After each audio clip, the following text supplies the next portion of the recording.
En se rappelant à quel point c'est important, à quel point c'est crucial pour notre bien-être humain, notre bien-être d'être social, ça peut nous aider à redonner du sens à pourquoi on fait des efforts vers l'écoute, pourquoi on se donne ça comme mission, pourquoi on veut implanter ça davantage dans nos vies, juste de s'en rappeler.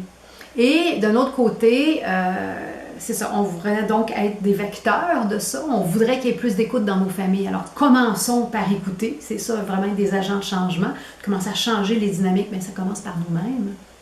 Puis en même temps, ça va être hyper important de se respecter. L'écoute, c'est un cadeau quand c'est un cadeau. Quand c'est un devoir, une obligation, un je devrais, je vais me taper dessus si je ne le fais pas, c'est teinté. C'est plus un cadeau.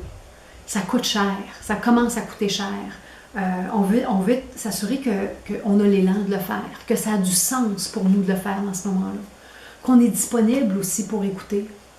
Que ce soit disponible psychologiquement. Est-ce que j'ai l'espace pour être réceptive à ce qui est là? Est-ce que j'ai vraiment, littéralement, c'est comme un espace intérieur pour accueillir une autre personne dans ce qu'elle vit. Ça ne veut pas dire que je prends tout ça à l'intérieur de moi, mais que j'arrive à être disponible pour ça.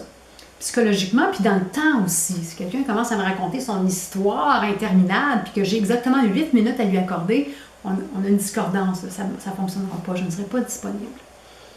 Alors d'un côté, être des vecteurs de changement, oui, se dépasser, oui, puis en même temps, on ne veut pas oublier de se respecter là-dedans, de le faire par sens et par élan.